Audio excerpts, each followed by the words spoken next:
C'est parti pour cette interview Noé.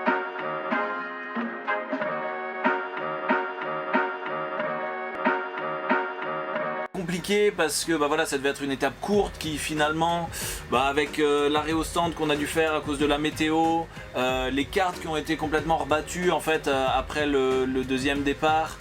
Bon, il y a eu beaucoup de moments durs, beaucoup de moments de kiff quand même sur la fin.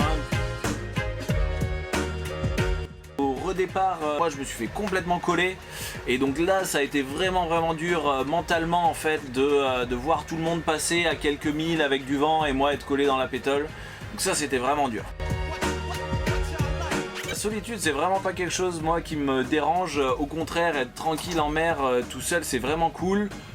Sauf quand voilà, tu bouges pas et qu'il n'y a rien à faire, là c'est quand même un petit peu dur.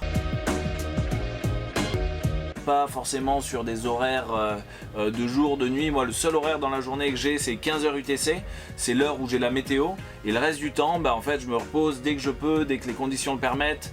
Je dors sur mon pouf par là 20 minutes, je check à l'extérieur et je recommence de temps en temps.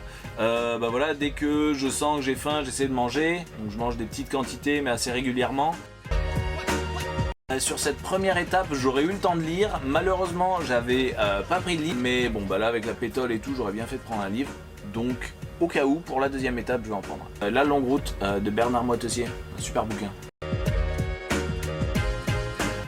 Il me tarde d'être sur l'eau pour la deuxième étape. Il me tarde d'être dans les alizés, de foncer à fond sous spi et faire des grands surfs pendant 2 semaines. Ça va être cool. Ciao Noé!